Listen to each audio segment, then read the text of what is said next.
This is Get Sellers Calling You, and I'm Beatty Carmichael. Learn more at our website at getsellerscallingyou.com.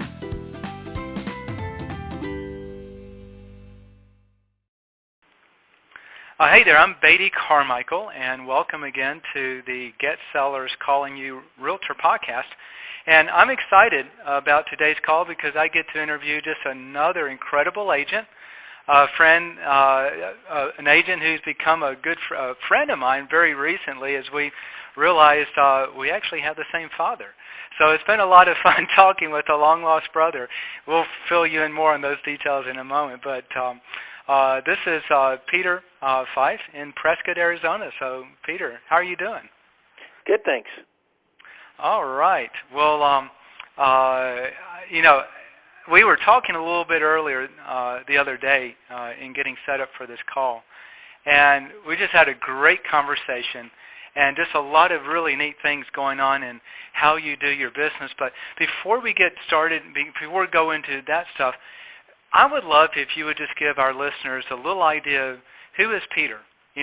How long you've been selling real estate, what type of areas you focus in, and how much volume do you do? Just kind of give a snapshot of who this voice is that we're listening to. Can you do that? Oh, okay, you bet. I've been a realtor now for 24 years.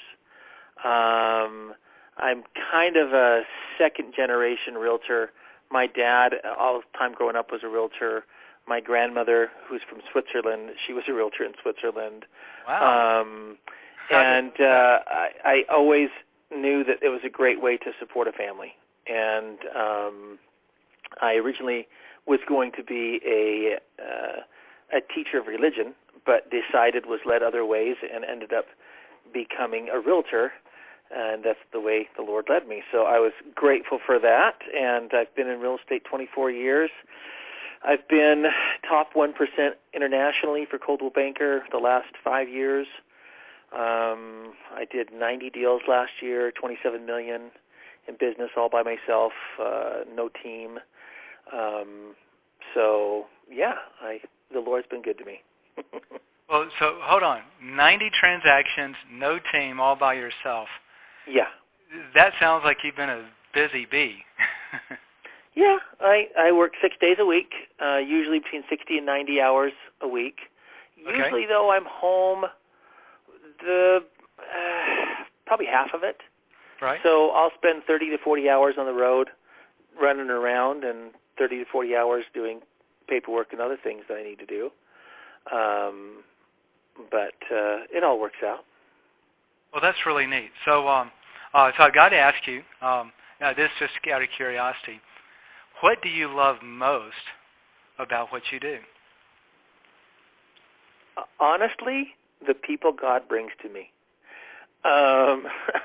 I just have the best clients, and I truly believe that every client that I'm given, and I use that word given, is truly from God. I mean, we just connect, and I'm able to either bless them or they're able to bless me, and usually it's both ways. And it's just a great thing, and I love working with the people. And that's the reason why I haven't gone mega with the team and managed 5 people and kind of distanced myself from the people, because it's in the trenches that I love. It's the people that I love. That's neat. So I got to ask you now the opposite question. What do you love least about the work you do? You know what? Honestly, I really love real estate. There's very little that I don't like about it. I'm still enthusiastic about it. I very rarely get stressed because I know that things work out. When clients, sometimes get really upset and they're freaking out, like, oh no, this is all going to go south and everything's going to go wrong, I just calm them down and I say, look, it's okay. It always works out for my clients. Everything always works out. How can you say that? And I said, because I know who's behind us. And maybe you don't, but I do. And it helps strengthen their faith. And things always work out. Every time. Isn't that amazing? Well, that's kind of what the Bible says is,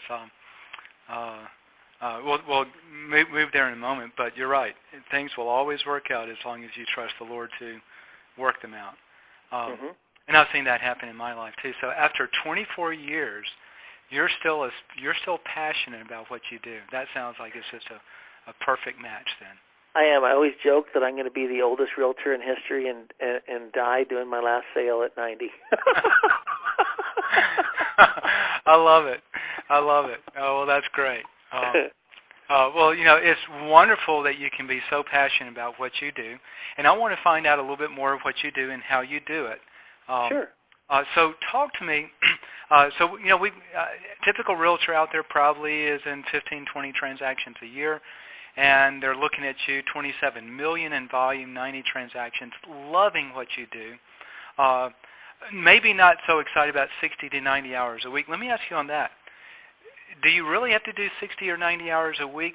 Do you do it because you love it, or do you do it because it demands it of you? Does that make sense what I'm asking? It demands it. It is about that. But, we homeschool, so I always have dinner with my family every day, and most of the time I'll have lunch with them. So I'm able to work around my schedule.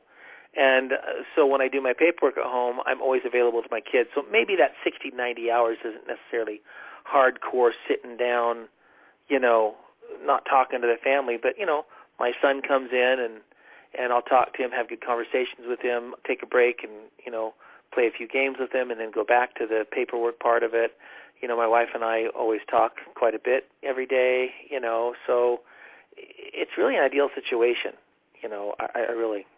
Sounds like you got a good family balance in the midst of the work. Right. Well, the one thing I don't do, so this is one thing I don't do. I don't watch any TV. I don't have time to waste. It's work, family, God, and actually it's the opposite direction. God, family, work. Does that make sense? Those are the three pillars. And there's just, I might watch total in a year 3 movies. You know what I mean? Total. There's really not any good movies out there that I like anyway, but we just don't waste a lot of time. So, and I totally get it. And I have another friend who does about the same number of transactions as you. In fact, when I met him, he was doing 100 to 110 transactions, all personal production. But wow. Get this, 35 hours a week is all he put into his real estate. I need to talk to that guy. And he never worked evenings. Number one, he never worked weekends. He took off Friday, Saturday, and Sunday, and he rarely worked evenings. And here's the key. Now, you don't have any admin or assistants or anything like that, right? I do have one small admin that was a past client of mine that she does minimal stuff. Okay. 2-3 hours a week, but nothing significant. So let me tell you the secret with him, because so there's 2 things that he does. Number one, he's got great marketing that drives business, what I'll call come list me now type phone calls to him. But the main thing, as I've talked to him, is he has 3 assistants. He's got 2 part-time, 1 full-time, like a listing coordinator who manages all this stuff, and then a couple other assistants. And so he's hired out his time to $15 and $20 an hour people, and he gets his time back. And in fact, I don't know, not to put a plug in, for the book, but there's a book out there called Millionaire Real Estate Agent. Have you ever read that? I have not read that. Okay, so it's written. So it's written by Gary Keller, and it's kind of the Bible of how they the Keller Williams agents. But if you take that out of the mix and say, I'm going to see what the data says. Here's what's really interesting. From a marketer standpoint, because that's how I read it. I read it for, say, what type of information do I get from marketing? They did a study, and what they found statistically, that when an agent hired an assistant, the agent's volume on average doubled in the first 12 months from hiring that assistant. And what happens is you take an agent who is doing all of the work and hire out those things that can be hired out for just a few dollars an hour. It now means that the most productive work the agent does, he can now or she can focus on more of that, which is bringing in business and making the sales happen. and leaving all the paperwork to someone else. So I thought that was really interesting. The average agent doubled their personal volume in the first 12 months from hiring an assistant. So 60 to 90 hours a week, I bet if you hire an assistant or two, you won't know what to do with all the extra time you've got. So, that'd be a nice thing. Yeah, so or that's I could dedicate more to some other things I'd like to dedicate to. Yep. So now talk to me. I want to understand how you get to 90 transactions a year. So if you were to start over, or let's don't do that. We'll talk about you starting over because you did that not too long ago. But is there anything you can share on what you found to get to and sustain 90 transactions a year? You know, I've had other people ask me that question, and it's really hard to pinpoint it. I know my market really well. I market heavy. I spend a lot of money on marketing, which drives business my direction. So that's two parts of it. You know, one, I give customer service that's high. I've been the number one for customer service 3 years in a row in my office. And so my clients, you know, push clientele my direction, so that's a good chunk of it. My marketing pushes clients my direction as well. And then the other thing is I am certified in every relocation company in America, believe it or not. I've worked with every one of them. And so I get a lot of relocation leads, probably around 20 to 25 a year that they give me. And also I get personal referrals from other agents in other areas. I'm kind of like the agent's agent. They see me, know my stuff, see my stats, and refer people to me directly. So I probably, in a given year, probably 30 to 35 of my deals are relocation and other realtor referrals to me, and then probably the other 50 come from my own, you know, just marketing and personal referrals. I'd like to talk on those 50 then, because I know people, hopefully most people are aware of relocation type groups and can plug into that, and maybe and if there's some things that you can share that makes you more successful there, I'd love to talk on that. But let's talk first with those that are your personal deals that you bring in. So you do essentially marketing and great servicing. Let's talk on the marketing side first. What have you found? I'd like to ask you two questions. What have you found that seems to work best for you, and what have you found that some of the things you found that just were absolute floppers, that you just wasted your money and you'll never do it again? You know, what can you share for other people to say, oh, don't go down that route? Well, I think it depends on what market you're in for what works. Okay. If you're in a major metro area, you're going to have a different secret sauce than I'm going to have in Prescott. My clientele in Prescott, Arizona, we're in the top 10 places in America to retire. So 70% of our clientele are retirees moving into our area from out of area. Okay? So that makes a big difference on where you gauge your marketing. Like, I'm not one who is a big Facebooker. I don't do Facebook. I don't do all the... Some agents have found success with it. It's just not my style, and that's just me personally. But I do a lot of magazine advertisements. They work really well in my market. In your market, it might not work. But these are magazines that are national, local? Tell me, what do you mean? So I have, so Coldwell Banker has a statewide magazine in each state called the View magazine, and I consistently advertise in that. My main purpose for that is twofold.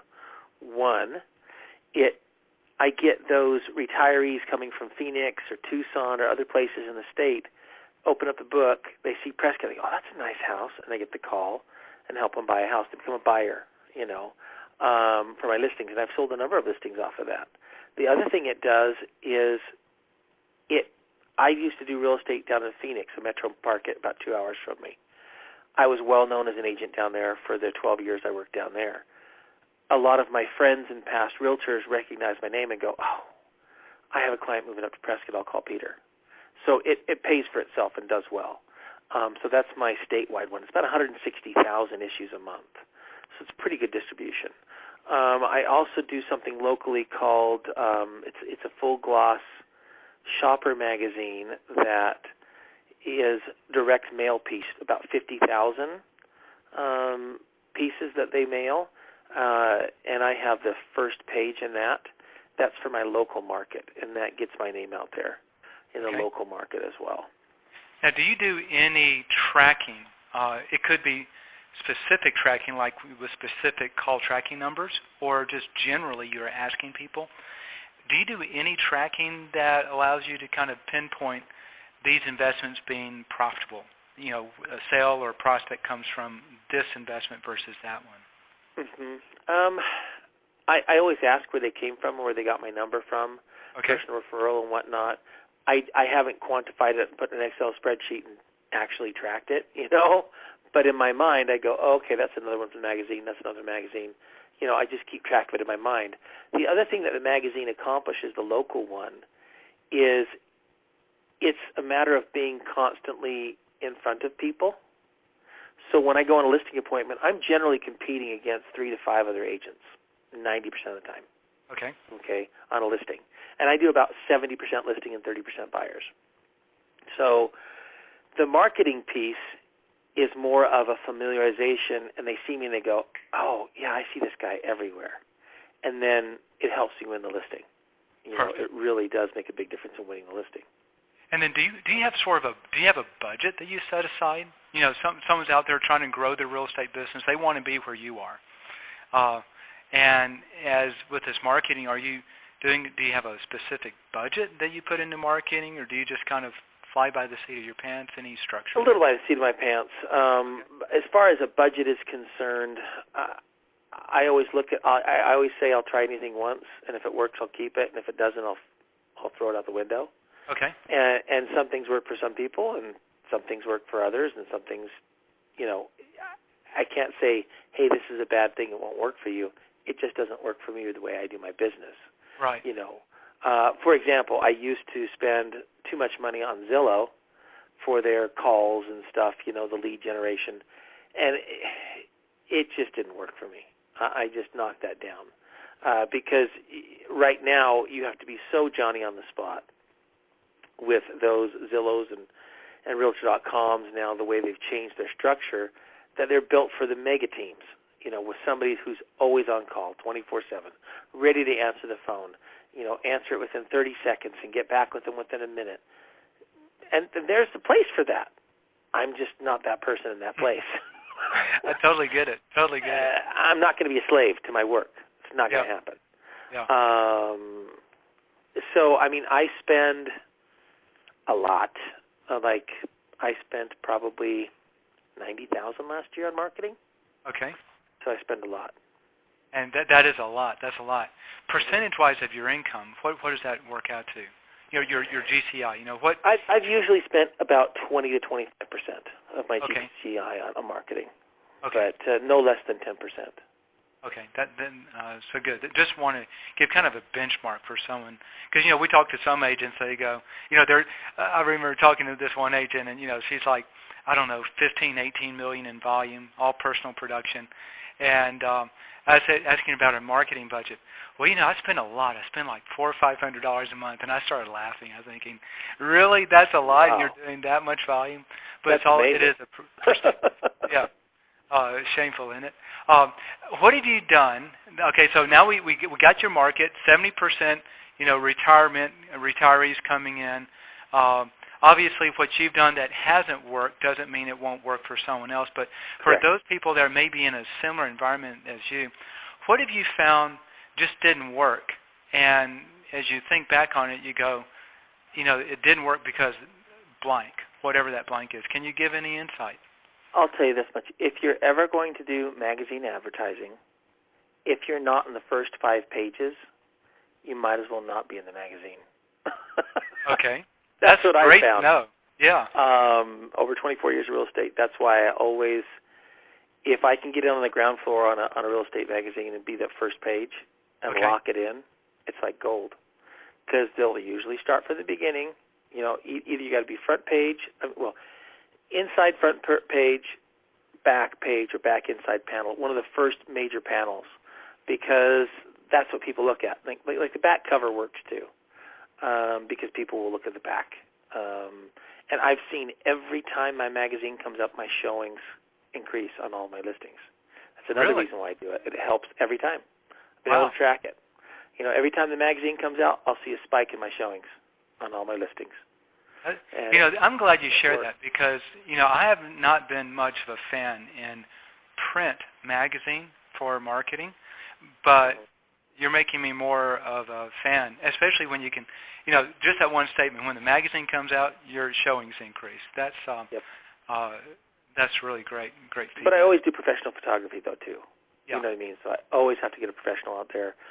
So my theory in real estate is price it right, professional photography right from the beginning that gives you that first 3 weeks that you need for oomph.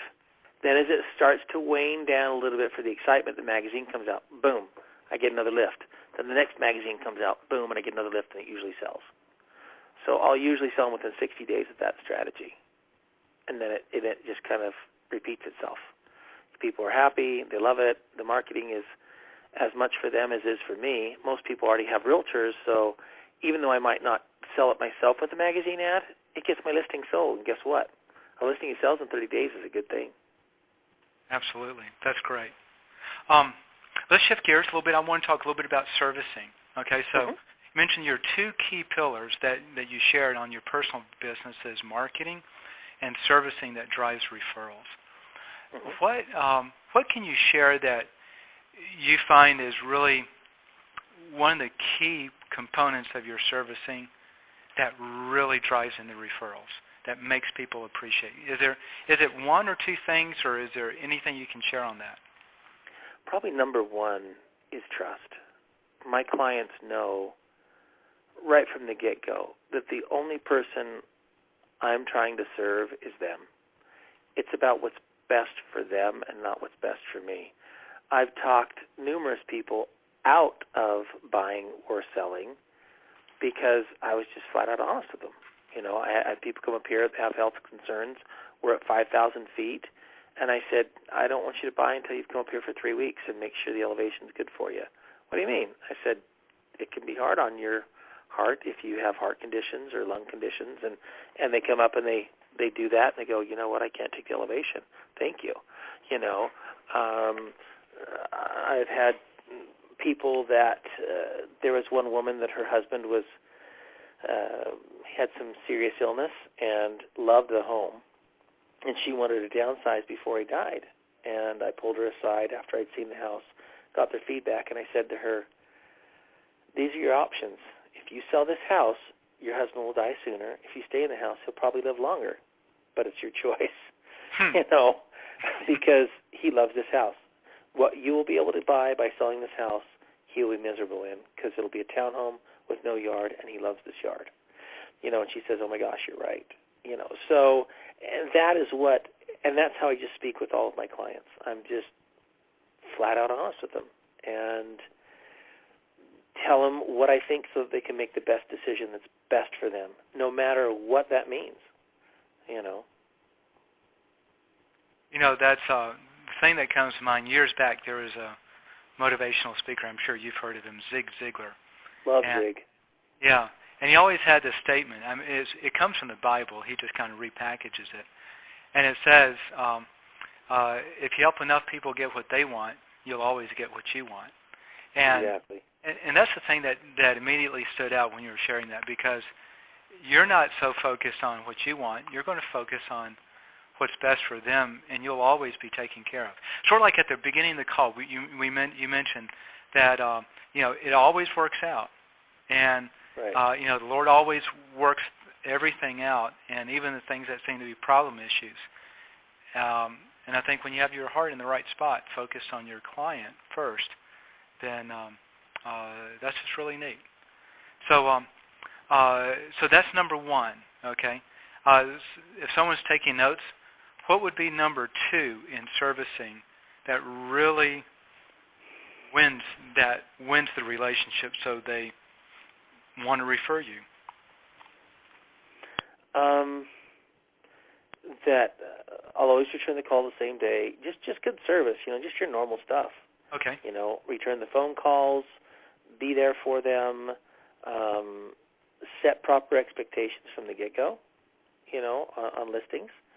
I explain that a properly priced listing, if you have 5 showings, you should see one offer. If you have 10 showings, you better see an offer. And if we go over 15 showings and there's no offer, we need to lower the price. I just set it up front. And so they understand how the market works. Real estate is a commodity. It's a market. Either you're in the market or you're not in the market. So helping people understand from the beginning what to expect does away with a lot of the problems. And then it's like, okay, we've had 15 showings, no offer. What's going to happen? They say, yeah, we need to lower the price. Okay, let's do that. Instead of, oh, yeah, your house is wonderful. Let me overprice it and make you believe it's worth something it's not, so I win the listing. Oh, gee, now we got to lower it. I don't play that game. I like it. Yeah, we find it's funny. If you take our personal customer service issues that we've had over the years and kind of do an autopsy on them, it always goes back to a wrong expectation was set. And it doesn't matter what the expectation was. If the expectation is set properly, you rarely have any issues because that's been the expectation from the beginning. So that's great. You're listening to the Get Sellers Calling You podcast. To increase sales from past clients and sphere of influence or from a geographic farm, learn about Agent Dominator. We guarantee your sales in writing or give your money back. To learn more, visit our website at getsellerscallingyou.com and select Agent Dominator from the menu. And now, back to the podcast. Hey, I want to shift gears. I want to go way on the other side. You and I were talking, and it was a really fascinating conversation. And the conversation had to do with you moved to Prescott as a real estate agent at the beginning of the crash, or right at the height of the crash. You weren't worried. Yeah, beginning. Tell me that story, because I want people to understand what happened to you, because, your business, it took a little bit of time to kind of get your feet on the ground, and then something happened and your business just started to explode while other agents were really struggling. And talk to me about that. Okay, so when first of all, we felt guided to move up here from Phoenix. We felt like Phoenix was getting too big for us and too commercial. And hey, let me interrupt. Just hold nothing back. This is not okay. Hold nothing back. Give us the full candid story, if you would. So here's the full candid story. My wife had been feeling like we need to get out of Phoenix for a number of years, and we went up. It was really hot one summer, and it was like 122 in Phoenix. It was crazy hot. And my sister said, why don't you go up to Prescott? It's a lot cooler up there. It's 5,000 elevation. I was like, what is that place? So we go up to Prescott in August. I walk out on the deck, and I get chills because it's 65 degrees. And I'm like, oh, my gosh, I can breathe in the summer. It's amazing. And I said, we got to get a cabin up here.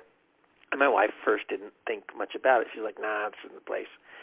But I felt like we should do something about it. So I got on the board up there and started looking at second homes. The market has started to go down a little bit. And right before that time, in about 2005, when the market was just going crazy, I had a lot of personal investments. I had about 9 different properties and, doing what everybody else does, doing really great. And one of our leaders in our church had said, I feel like a port in time of stormy weather is coming financially. If you can get out of debt, get out of debt. And my wife said, if we sold everything, could we be out of debt besides the house? And I said, we'd be $40,000 short. And she said, you need to do it. I'm like, what? You're crazy. She said, you pray about it. I feel like we should. It took me about 3 weeks to get my head on straight and listen to it and say, okay, I'll sell it. So I sold everything in 2005, which was amazingly timing. And I was still $40,000 short, and the Lord brought me one more deal, a flipper, which I didn't usually do back then, that got me exactly $40,000, and I paid off my house. So I had no debt at all. And then in 2007, my wife really felt like we needed to move. And there's a house that she saw in a place called Chino Valley, which is just north of Prescott. She didn't care for Prescott, the actual city itself.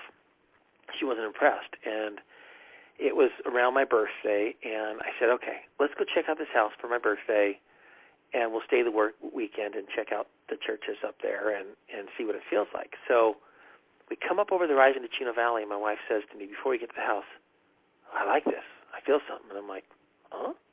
We go check out the house, and we go to the church that Sunday, and we get done with church, and she says, all right, we're moving. And I said, what? Wow. And I said, did I miss something? That just seemed normal to me. I didn't get nothing. So she's always been 2 steps ahead of me on the revelation thing. And so I said, what? Yeah, we need to move here. This is where we need to raise our family. And I was like, are you crazy? I said, cabin, I'll come up on the weekends to get away from the heat, not move. I don't want to start all over again. She says, you take it up with the Lord. So I prayed about it again. Again, it took about 3 weeks before I figured it out. I'm kind of a slow on the uptick and felt strongly that we should move.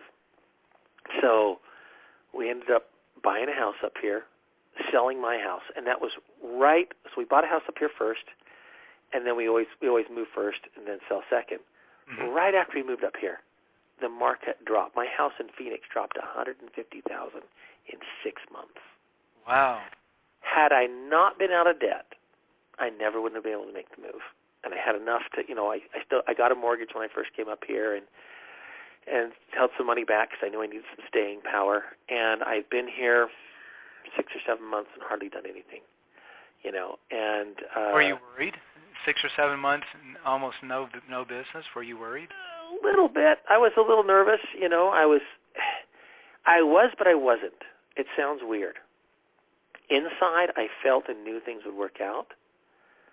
But as I saw the bank account go lower and lower and lower and lower, I can't lie to you. Of course, I was getting nervous, And when I moved, the company had changed my split, which hurt my pride, and I wanted to leave the company. I was going to go with the 100% company. I had been with Coldwell Banker the whole time. And they kind of changed some things on me when I changed markets. Oh, no, we can't do that. We're going to put you down to this.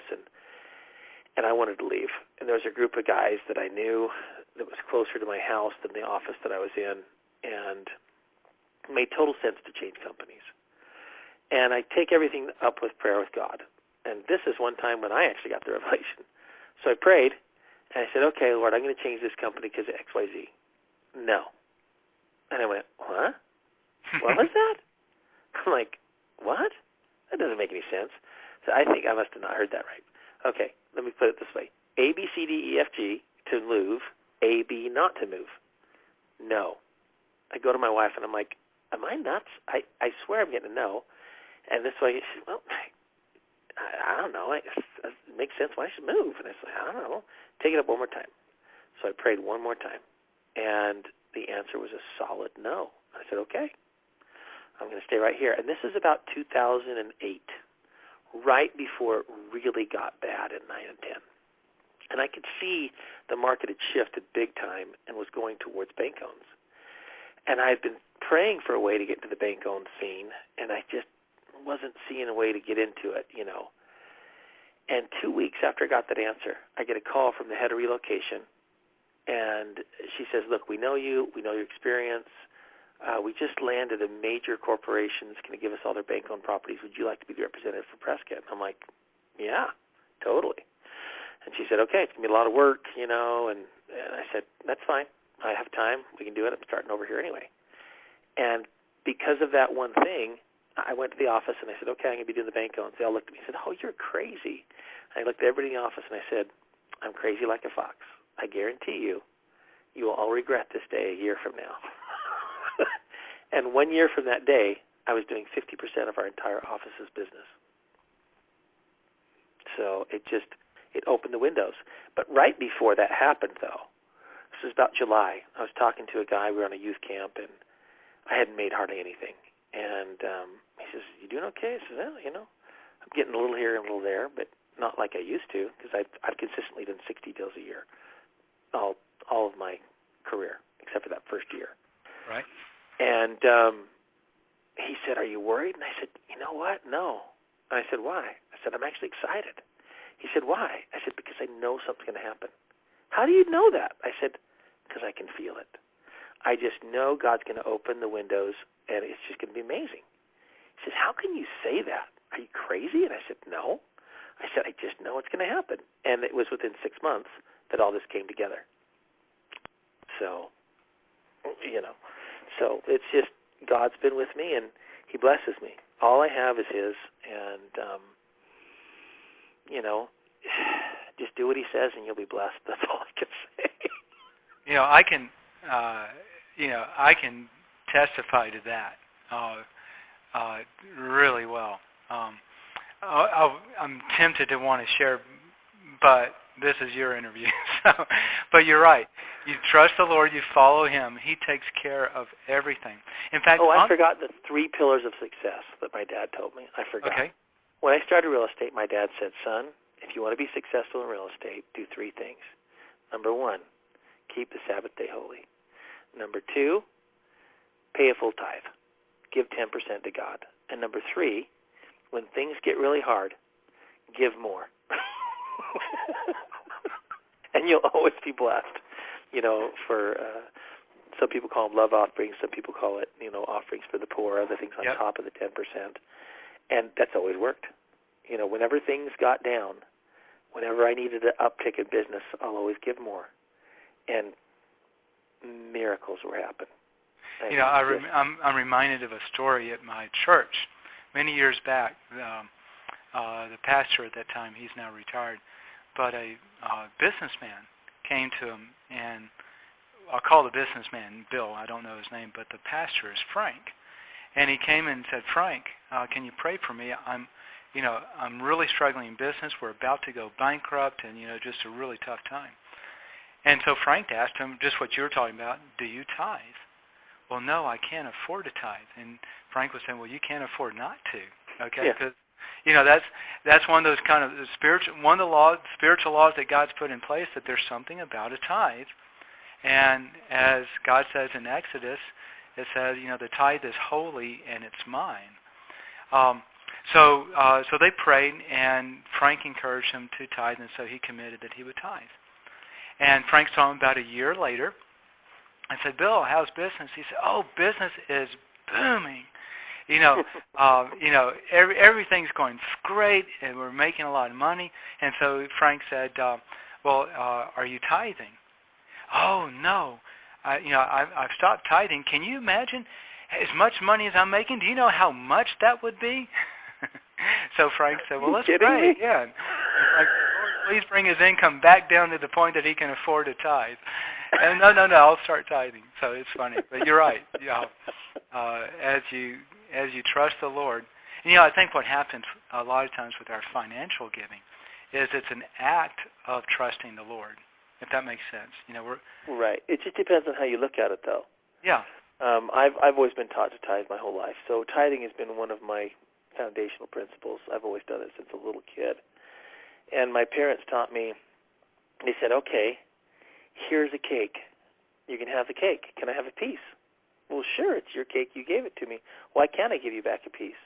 He said, that's what God does to us. He gives us a cake and asks for a piece, and that piece is 10%. Yes. And, it's really a very small amount considering how much he blesses me in every way. It's all his. So that's so true. 10% is a pittance, and I always try to give as much as I can, and and then some. So while we're on this topic, I'm going to put an unabashed plug for one of my Radical Faith teachings, because it literally came out this week. Okay, I know this podcast is going to come out at some point later, but so if you're listening to this podcast, if you go back to the archives, you'll see, and I think it's podcast 40, okay? But it's financial stewardship from the Bible, and this week's podcast was on tithing, and it's really amazing. I would encourage you to go check that out. And then podcast number, the second Radical Faith, which I think is podcast going to be 42, is about offerings, so tithes and offerings. I want to come back to your walk with the Lord, and I want to ask you, we all go through really tough times in life. Everyone goes through different types of difficult situations. But I wanted to find out, is there a really tough time you've come through where it was your relationship with the Lord that just kind of brought you through? And if so, can you be a little candid and just open and share what was going on in the tough time and what exactly your relationship with the Lord helped you through it on? Yeah, that's a good question. I have had some tough times, in my life. So, just hold on one second. So, anyway, yeah, I have had some. And if you're uncomfortable sharing on anything, don't do. I don't want to put you on the spot, but if anything comes to mind that you don't mind sharing that you think would be beneficial, just as a way of, hey, living your life as a Christian. Here's some of the things that I've seen the Lord do in my life. I struggled with depression years ago, and somewhat now, but not so much. It started probably about 8 years ago, and kept escalating year after year at certain times, and I didn't know why. Severe depression. And it seemed like when I was in the depths of that depression and I prayed, it really seemed like there's nothing. I couldn't get through. It's like it's bouncing off the ceiling. And I just struggled. It was in the hardest times, and I just could get nothing. And then after that moment passed, then I would get something. Then I'd feel the Spirit, and I'd feel God's presence, and I'd know He was there. But I have to pull through it. Hanging on by my nails, kind of stuff. And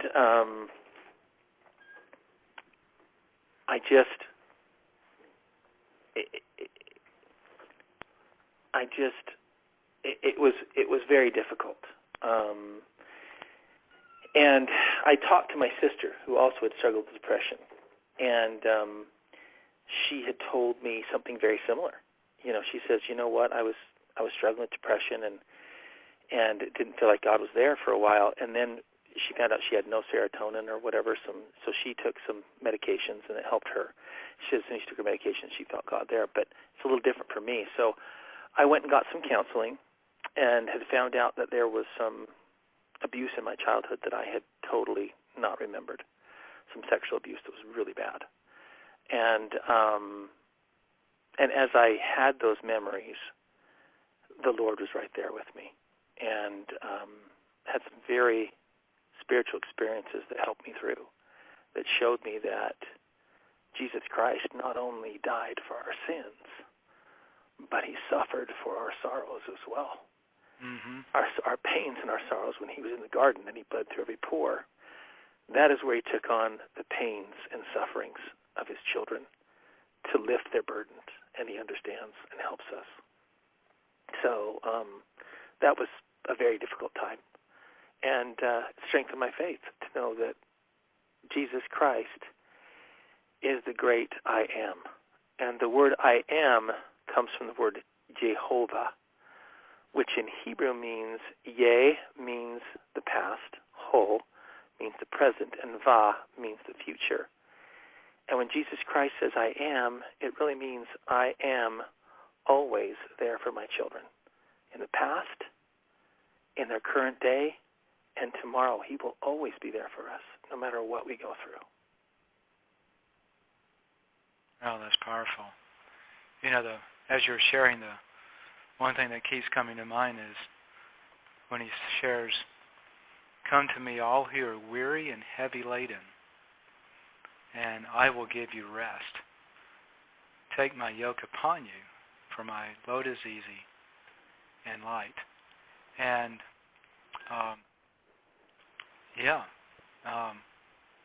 what a poignant story on that. Yeah. But that's really cool on Jehovah. He is. We've gone through some dark times ourselves, and it's real. it always, the Lord will always carry you through.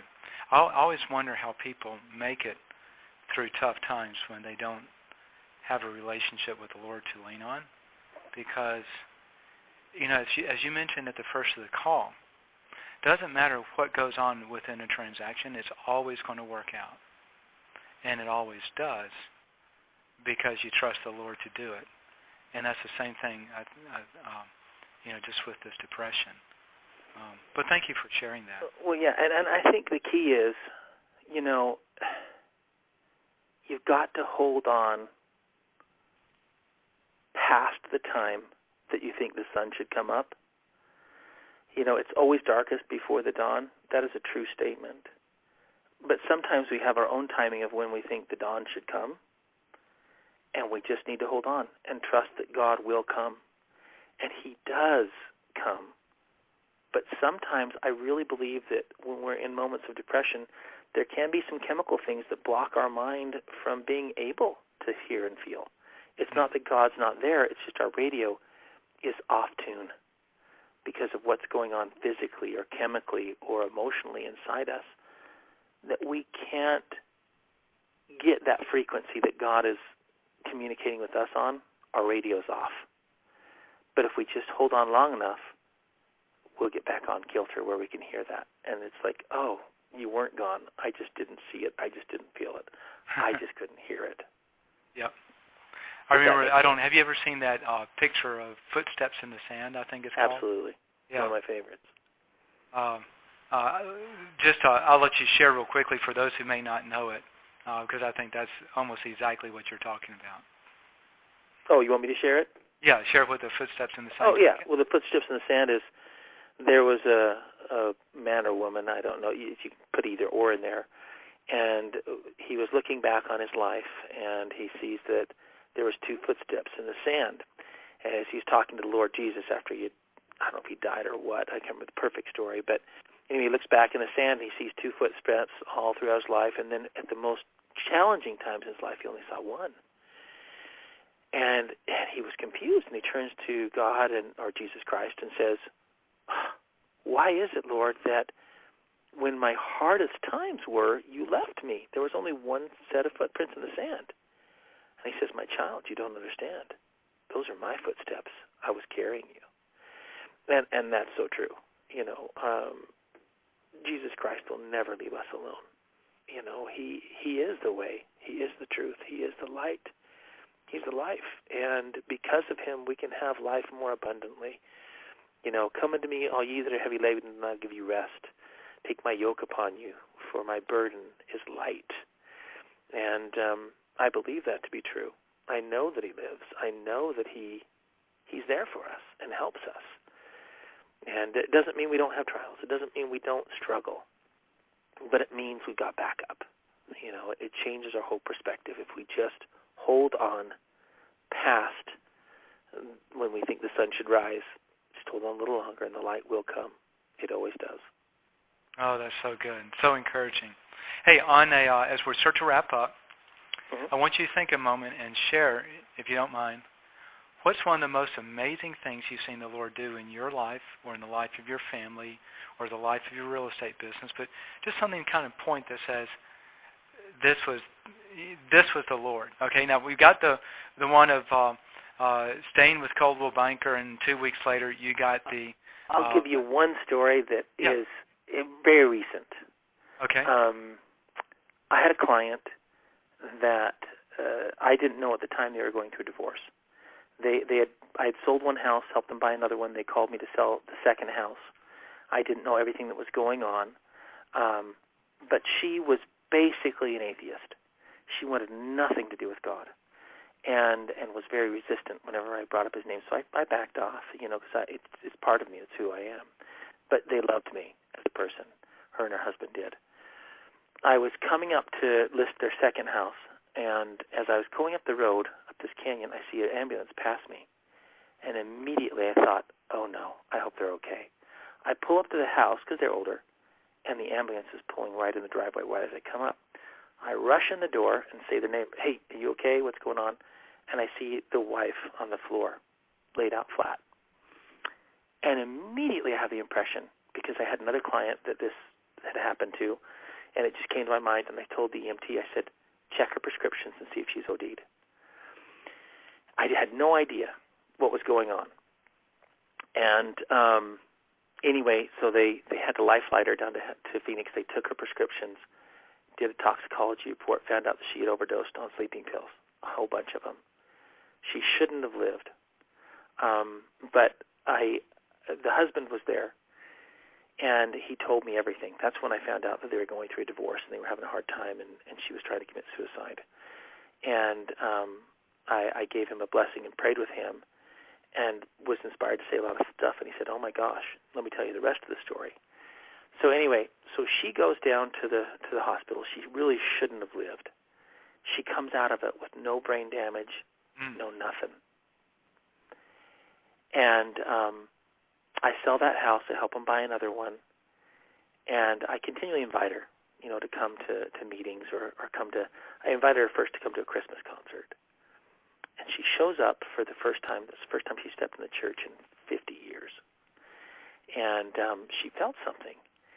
And I talked to her again. And I said, because she kept really wanting to die. She still felt like she should have died. And I said, Carol, you're here for a reason. God is real. I know you don't want me to say that, but, And she went from atheism to admitting there's a God, to admitting that God has something to do in her life, to coming to not quite accept Christ yet, but she's almost there. And I just sold her last house as she moved away. But right before she left, she was telling me all these problems. And there was a thunderstorm outside. And I said, Carol, I want you to know God is real and he loves you. And a thunder struck right there. I said, Carol, I said, can you get a bigger sign than that? She says, that was pretty coincidental. I said, there's no such thing as coincidence. But I really felt like she was guided to help her come to God. And she let me pray for her and pray with her before we left. She totally changed her attitude towards God. And that was one, and I think God, the timing is just too impossibly perfect to not be that way. And that was just a blessing to me to see God's hand. And that happens on a semi-regular basis, and he's blessed me, and I feel like my job is to help bless others as he's blessed me. I love that story. That is really neat. One last thing. We talked about this a couple of days ago when we spoke. I want you to talk about your adherence to not doing any work on Sunday, no showing houses, and good clients versus bad clients. You remember that conversation you were sharing? Oh, yeah. Okay, yeah. So just share it, because I think it's it's so cool when we follow the Lord and trust Him. All kinds of things happen. That is so true. See, the blessing of tithing, it's a blessing. It's a law with a promise, and the same thing with the Sabbath day. So there was somebody in my office, and she always got just horrible clients that, lawsuits, problems, and she's like, how do you get such good clients? I said, it's because they keep the Sabbath day holy. Well, I'm not religious. I said, it doesn't matter. I said, there's laws with promises. I said, keep one day holy. Dedicate it to God or whatever you believe, and you'll be blessed. And I said, here's why. When you keep the Sabbath day holy, I'll work 6 days. I'll work my pants off those 6 days. But the seventh is God's and my family, period. I don't care if you're a $10 million buyer. I don't care who you are. I'm not going to work on Sunday. I might shoot off a text. I've not been perfect. You know what I mean? I'll give you a quick answer. I'll work 4 or 5 minutes. You know what I mean? But I won't just get into it. And I say, here's what happens. If a client will not respect your ability to be a professional and work 6 days a week, they will not respect you, and they will not be a client you want to work with. I said that there's always some exceptions where people absolutely need somebody on Sunday, and I have a good Seventh-day Adventist friend whose their Sabbath is Saturday and mine's Sunday, and so we trade off. My Seventh-day Adventist, I say, well, you think Sunday's Monday, and I think Saturday's Saturday, so we'll keep it that way. Yeah. I'll take your Saturdays, you take my Sundays. But, and I've found without fail that those clients who are willing to respect that Sabbath day are the ones you want to work with. They're easier to deal with. They're more respectful. They're more understanding, and it just makes out for smoother and easier transactions. And I've been blessed by keeping the Sabbath day holy, bar none. I love it. Really good. Hey, we're going to wrap up. Is there anything else that's on your mind that you would like to share before we wrap up? Boy, you know what? All I can say is listen to the Radical Faith podcast by you, Beatty. Those are amazing. Faith, I always say real estate is a 6-inch business. It's right between your ears. That's where it all lies.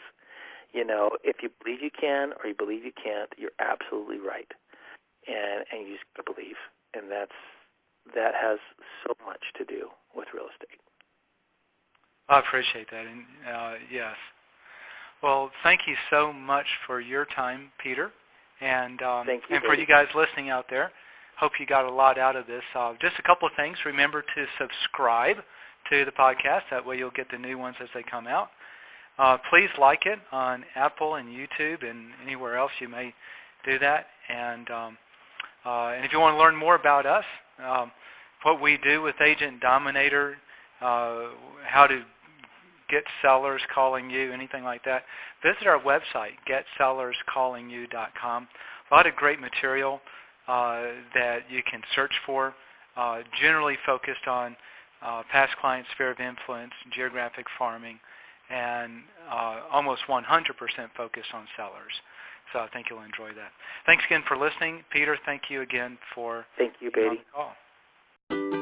If you've enjoyed this podcast, be sure to subscribe to it so you never miss another episode, and please like our Get Sellers Calling You Facebook page.